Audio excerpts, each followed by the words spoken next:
परमेश्वर के नाम को महिमा मिले। सबको जय मसीह की। मैं परमेश्वर को धन्यवाद देता हूं आज के समय के लिए। और आज मैं परमेश्वर का वचन आप लोगों के साथ बांटना चाहता हूं। और आज जिस विषय पर हम बातचीत करेंगे वो है अनंत जीवन। अनंत जीवन के बारे में परमेश्वर का वचन हमें क्या कहता है, आज हम परमेश्वर के वचन से देखेंगे कि पवित्र शास्त्र में अनंत जीवन के बारे में क्या लिखा है। हम सबसे पहले परमेश्वर का वचन हम जब निकालते हैं यूहन्ना की किताब, उसका 3 अध्याय और 16 आयत। हम सब इस वचन से वाकिफ है और बाइबल का गोल्डन वचन जो है इसको कहा गया है और हम सब इसको अक्सर प्रार्थनाओं में भी बोलते हैं। इसके विषय में जो है अनंत जीवन के बारे में भी यहाँ पर लिखा हुआ है कि क्योंकि परमेश्वर ने जगत से ऐसा प्रेम रखा कि उसने अपना इकलौता पुत्र दे दिया ताकि जो कोई उस पर विश्वास करे वह नष्ट ना हो परंतु अनंत जीवन पाए। जब हम यूहन्ना और उसका 3 की 16 पढ़ते हैं, यहाँ पर परमेश्वर कहता है कि परमेश्वर ने अपने इकलौते पुत्र को दे दिया ताकि जो कोई उस पर विश्वास करे वो नाश ना हो मेरे प्रियो परंतु अनंत जीवन पाए। ऐसा क्या हो गया था जो परमेश्वर ने अपने इकलौते पुत्र को इस धरती पर भेजना पड़ा और हम सबके पापों के गुनाहों की खातिर जो है उसको हमारे लिए कुर्बान होना पड़ा। जब परमेश्वर ने आदम को और हव्वा को रचा और परमेश्वर की आज्ञा का उल्लंघन जब आदम ने किया तो आदम का और परमेश्वर का जो रिलेशन था, जो एक संबंध था, वो परमेश्वर के साथ आदम का संबंध टूट गया। जो पहले परमेश्वर आदम से बातचीत करता था वो बातचीत होना जो है बंद हो गया और उसके बाद जितनी भी आदम के बाद जितनी भी संतानें हुई वो सब पाप में हुई और मनुष्य ने परमेश्वर के साथ फिर से संबंध स्थापित करने के लिए जो है हर कार्य किया। उसने जो है बलिदान किया, पशुओं की बलि की, उसने जो है दान दिया और उसने जो है तरह तरह के कार्य किए कि फिर से उसका मनुष्य का संबंध उस परमेश्वर के साथ जो है बन जाए, लेकिन वो संबंध जो है नहीं बन पाया। और उसके बाद हम जब देखते हैं कि परमेश्वर ने मनुष्य के साथ अपना संबंध फिर से स्थापित करने के लिए हमारे लिए प्रभु यीशु मसीह को इस जगत में भेजा और जो कोई प्रभु यीशु मसीह पर विश्वास करेगा उसके सारे पापों की क्षमा उसको मिलेगी और अनंत जीवन उसका मिलेगा। मेरे प्रियो, इस धरती के बाद जब हम इस धरती के ऊपर से जाएंगे तो जब हम इस संसार को कूच करके जाएंगे तो परमेश्वर ने 2 जगह जो बना रखी है, एक तो स्वर्ग है, अनंत जीवन है, और एक नरक है जिसकी आग कभी भी बुझती नहीं है। अब परमेश्वर का वचन यहाँ पर यह कहता है कि जो कोई उस पर विश्वास करेगा वो नाश नहीं होगा, वो उस अनंत आग में नहीं जाएगा बल्कि अनंत जीवन में वो प्रवेश करेगा। अगर हमें अनंत जीवन में प्रवेश करना है मेरे प्रियो तो हमें प्रभु यीशु मसीह पर विश्वास करना पड़ेगा। अभी मैं एक छोटी सी कहानी आप लोगों को बताता हूँ। कुछ व्यक्ति बोलते हैं संसार के अंदर कि इस धरती पर ही स्वर्ग है, इस धरती पर ही नरक है। नहीं, ऐसा नहीं है, ऐसा नहीं है। जब हम इस धरती के ऊपर से जाएंगे तो वहां हमें ऊपर स्वर्ग भी मिलेगा और नरक भी मिलेगा। और उसके लिए मैं कहानी आप लोगों को बताना चाहता हूँ। एक माँ के पेट में जुड़वा बच्चे थे और जब जुड़वा एक छोटा था एक बड़ा था तो बड़े जब उस डिलीवरी का समय आया, जब समय था बाहर आने का, तो बड़े भाई ने छोटे भाई से कहा देखो भाई अभी हमें जो है बाहर जाना है और बाहर जब हम जाएंगे तो हमारे जैसे ही मनुष्य हमें जो है मिलेंगे और वहाँ पर हमें हवा भी मिलेगी और वहाँ पर पेड़ भी होंगे और वहाँ पर सब कुछ दिखाई देगा। इस जगह से एक अलग दुनिया हम बाहर निकलेंगे माँ के गर्भ से तो दिखाई देगा। लेकिन छोटे ने कहा नहीं, ऐसा नहीं होगा, यही है, ये माँ का गर्भ ही, माँ का पेट ही हमारे लिए सब कुछ है। लेकिन बड़े ने कहा नहीं, हमें जाना है, हमें बाहर निकलना है, बाहर निकल कर वहां उस दुनिया को हमें देखना है। लेकिन छोटा बेटा जो छोटा भाई था उस बात को वो जो है एक्सेप्ट नहीं कर रहा था कि बाहर निकल कर भी एक जीवन है। वैसे ही मेरे प्रियो में बताना चाहता हूँ इस दुनिया के कई लोग जो है इस बात को मानने के लिए तैयार नहीं है कि इस धरती के बाद भी एक जीवन है। और जब हम प्रभु यीशु मसीह पर विश्वास करेंगे तो हम अनंत जीवन में प्रवेश कर पाएंगे। परमेश्वर के साथ फिर से हमारा संबंध स्थापित करने के लिए प्रभु यीशु मसीह को इस जगत में आना पड़ा। इसलिए कहता है कि जो कोई उस पर विश्वास करे अनंत जीवन वो पाएगा, वो नष्ट नहीं होगा। और उसके बाद 17 आयत में कहता है, परमेश्वर ने अपने पुत्र को जगत में इसलिए नहीं भेजा कि जगत पर दंड की आज्ञा दे, परंतु इसलिए कि जगत उसके द्वारा उद्धार पाए। अगर हमें उद्धार प्राप्त करना है तो प्रभु यीशु मसीह पर हमें विश्वास करना पड़ेगा। कोई पापी व्यक्ति अनंत जीवन में प्रवेश नहीं कर सकता।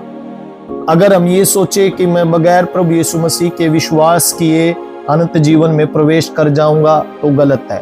अनंत जीवन में प्रवेश करने के लिए हमें प्रभु यीशु मसीह पर विश्वास करना पड़ेगा। जैसा हम परमेश्वर के वचन यूहन्ना की किताब और उसकी 14 अध्याय और 6 आयत में पढ़ते हैं। यूहन्ना 14 की 6 में लिखा है, यीशु ने कहा, मार्ग और सत्य और अनंत जीवन मैं ही हूँ। यहाँ पर पूरे दावे के साथ, पूरे कॉन्फिडेंट के साथ प्रभु यीशु मसीह कहता है कि मार्ग भी मैं ही हूँ, सत्य भी मैं ही हूँ, अनंत जीवन भी मैं ही हूँ। बिना मेरे द्वारा कोई पिता के पास नहीं पहुंच सकता। अगर हमें अनंत जीवन में प्रवेश करना है, पिता के पास जाना है, तो हमें प्रभु यीशु मसीह पर विश्वास करना पड़ेगा। तब है हम अनंत जीवन में प्रवेश कर पाएंगे। यीशु मसीह को छोड़कर और कोई किसी भी जो है ईश्वर ने दावा नहीं किया कि मैं मार्ग हूँ, मैं सत्य हूँ, मैं अनंत जीवन हूँ। यहाँ पर प्रभु यीशु मसीह कहता है, मैं ही मार्ग हूँ, मैं ही सत्य हूँ, मैं ही अनंत जीवन हूँ। मेरे बिना कोई भी पिता के पास पहुँच नहीं सकता।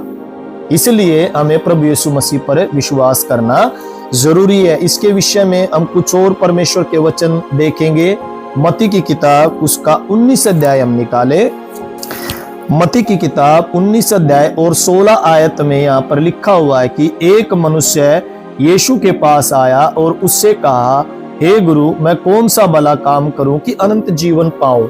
इस दुनिया के लोग भी ज्यादातर अनंत जीवन प्राप्त करने के लिए वो सोचते हैं कि हम किसी भूखे को खाना खिलाएंगे तो हमें अनंत जीवन मिल जाएगा, या फिर हम लोग जो है गरीब को कपड़ा पहनाएंगे तो हमें अनंत जीवन मिल जाएगा। ये जरूरी है, ये करना है। प्रभु यीशु मसीह मना नहीं करता ये कार्य करने के लिए, लेकिन हर एक के मन में एक सवाल होता है कि अनंत जीवन को प्राप्त करने के लिए मैं क्या करूं। और यहाँ पर भी वही बात हुआ। एक मनुष्य जब प्रभु यीशु के पास आया तो उसने कहा कि हे गुरु, मैं कौन सा काम करूं कि मैं अनंत जीवन को प्राप्त करूं। तो यीशु मसीह ने उससे पूछा कि तू मुझसे भलाई के विषय में क्यों पूछता, भला तो एक ही है, पर यदि तू जीवन में प्रवेश करना चाहता है तो आज्ञाओं को माना कर। उसने कहा, कौन सी आज्ञा?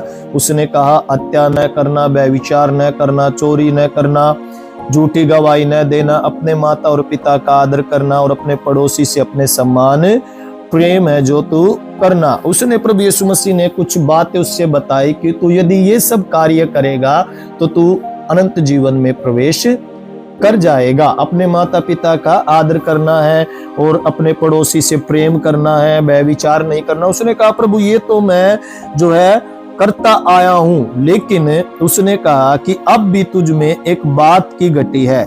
यीशु ने उससे कहा, यदि तू सिद्ध होना चाहता है तो जा अपना माल बेचकर कंगालों को दे दे और तुझे स्वर्ग में धन मिलेगा और आकर मेरे पीछे हो ले। यहाँ पर प्रभु ने कहा कि यदि तू सिद्ध होना चाहता है, यदि तू अनंत जीवन में प्रवेश करना चाहता है, आज्ञाओं को तो तू मान ही, लेकिन जो तेरा उस सब को बेचकर कंगालों को देकर तू मेरे पीछे हो ले। क्योंकि प्रभु यीशु मसीह को पता था कि ये धनी व्यक्ति जो है ये नहीं बेचेगा, इसलिए उसे परखने के लिए यीशु ने कहा कि अपना सब कुछ बेचकर तू कंगालों को दे दे और मेरे पीछे है जो तू हो ले, तब तुझे अनंत जीवन मिलेगा। आज मेरे प्रिय प्रभु यीशु मसीह के पीछे चलने से है जो हमें अनंत जीवन मिलेगा। कोई पैसा हमें अनंत जीवन में प्रवेश करवा नहीं पाएगा। कितने अच्छे कर्म हम कर ले, अनंत जीवन में हम तब तक प्रवेश नहीं कर पाएंगे जब तक हम प्रभु यीशु मसीह पर विश्वास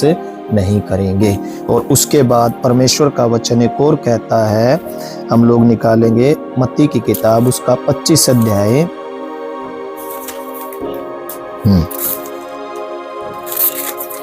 मत्ती उसका 25 अध्याय और 46 आयत में लिखा हुआ है, और ये अनंत दंड भोगेंगे परंतु धर्मी अनंत, और ये अनंत दंड भोगेंगे परंतु धर्मी अनंत जीवन में प्रवेश करेगा। जब न्याय का दिन होगा मेरे प्रियो, न्याय के दिन के विषय में यहाँ पर परमेश्वर का वचन लिखा हुआ है, जिन्होंने प्रभु यीशु मसीह पर विश्वास नहीं किया और जिन्होंने भलाई के कार्य जैसा प्रभु चाहता है वैसा जीवन धरती के ऊपर व्यतीत नहीं किया, तो लिखा हुआ है कि अनंत दंड भोगेंगे और धर्मी जन अनंत जीवन में प्रवेश करेंगे। यदि आज हमने प्रभु यीशु मसीह पर विश्वास कर लिया और उसके बताए के अनुसार अपने जीवन को हमने व्यतीत कर लिया, उसकी आज्ञाओं को पर हम लोग जो है चले, उसकी आज्ञाओं को हमने माना, तो हम लोग जो है अनंत जीवन में प्रवेश कर पाएंगे। बाइबल में हम एक दृष्टांत पढ़ते हैं धनी व्यक्ति और निर्धन लाजर के बारे में। जब हम वहाँ पर देखते हैं कि निर्धन लाजर एक ऐसी अवस्था में था, उसके शरीर पर इतने घाव थे कि कुत्ते आकर उसके घाव को चाटते थे, और जो धनी युवक था वो सुख विलास में रहा करता था, और एक दिन दोनों को मरना पड़ा। और मरने के बाद निर्धन लाजर जो जिसका नाम भी बाइबल में दिया है, वो लाजर अब्राहम की गोद में पहुंचाया गया। स्वर्ग में एक ऐसी जगह जिसका नाम अब्राहम की गोद है, अब्राहम की गोद में वो जगह पर पहुंचाया गया। लेकिन जो धनी व्यक्ति था वो अनंत दंड की आग में डाला गया। हमें यहीं से अंदाजा लगाना है कि मरने के बाद हमें ऊपर एक स्वर्ग मिलेगा, एक नरक मिलेगा और न्याय होगा। जब न्याय सिंहासन के सामने हम खड़े होंगे तो लिखा है कि ये अनंत दंड भोगेंगे परंतु धर्मी अनंत जीवन में प्रवेश करेंगे। धर्मी बनने के लिए हमें जो है, हम ये न सोचे कि हम कोई धर्म का काम कर कर या फिर कोई एक ऐसा बड़ा काम कर कर हम अनंत जीवन में प्रवेश कर जाएंगे। नहीं, हमें उसके लिए प्रभु यीशु मसीह पर विश्वास करना पड़ेगा। और प्रभु यीशु मसीह पर जब हम विश्वास करेंगे, उसकी आज्ञाओं को मानेंगे, उसकी विधियों पर चलेंगे, तो अनंत जीवन में हम प्रवेश कर पाएंगे। उसके लिए हम परमेश्वर का एक और जो है वचन निकालेंगे, गलातियों 6:8 हम निकालेंगे। गलातियों 6:8 यहाँ पर परमेश्वर का वचन लिखा हुआ है, क्योंकि जो अपने शरीर के लिए बोता है वह शरीर के द्वारा विनाश की कटनी काटेगा, और जो आत्मा के लिए बोता है वह आत्मा के द्वारा अनंत जीवन की कटनी काटेगा।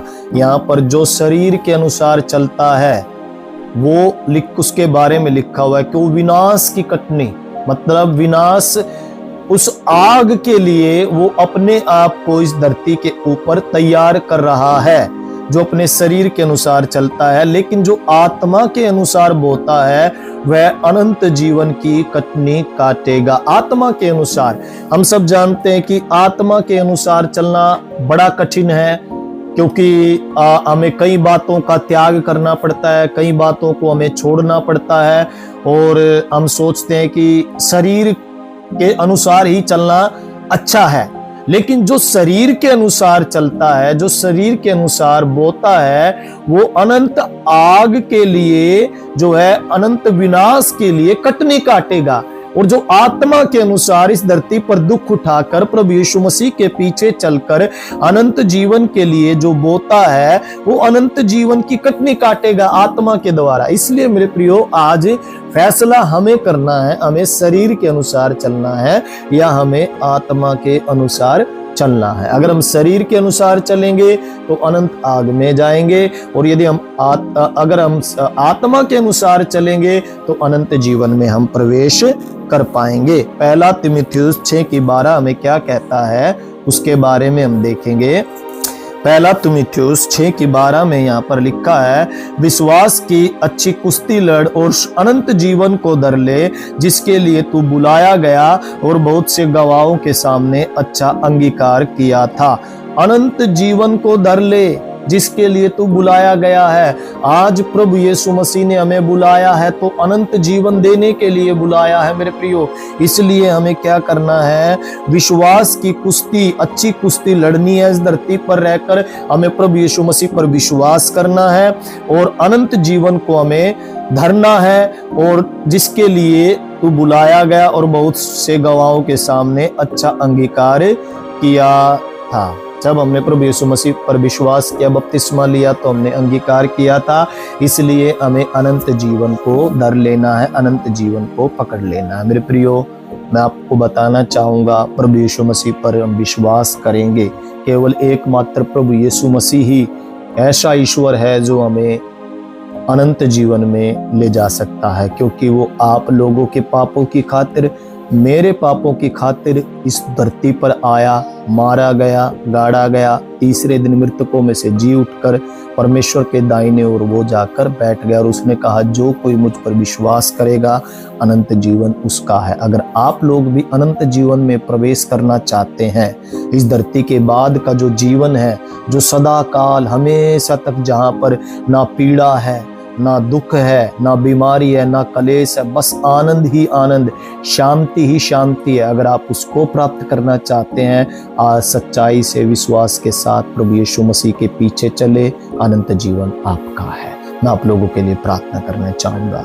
स्वर्गीय पिता, धन्यवाद देते हैं प्रभु यीशु मसीह के नाम में। आज हमने प्रभु अनंत जीवन के बारे में देखा। प्रभु, कई बार परमेश्वर पिता मैं हालेलुया हमारे मन में सवाल उठता है कि प्रभु अनंत जीवन को प्राप्त करने के लिए हम क्या करें, लेकिन प्रभु तेरा वचन कहता है हालेलुया तू मेरे पीछे चल तो अनंत जीवन मिलेगा। प्रभु, आपने अपने पुत्र को भी हमारे लिए दिया कि हम लोग अनंत जीवन प्राप्त करें। इस संदेश को सुनते हर एक व्यक्ति के लिए प्रार्थना करना चाहता हूँ प्रभु जी, सबको अनंत जीवन में प्रवेश करने का अवसर दे, और जिन्होंने अभी तक तुझ पर विश्वास नहीं किया प्रभु, उन्हें भी परमेश्वर प्रभु तेरे पीछे चलने का तू अवसर दे, ताकि कोई भी प्रभु जी उस अनंत आग में ना जाए, बल्कि परमेश्वर पिता हालेलुया तेरे प्रभु जी अनंत जीवन को प्राप्त करने पाए। हम धन्यवाद देते हैं, धन्यवाद इस सुंदर समय के लिए, धन्यवाद जीवित प्रभु यीशु के नाम में हम इस प्रार्थना को मानते, सुन और ग्रहण कर पिता, आमीन आमीन। सो परमेश्वर का धन्यवाद।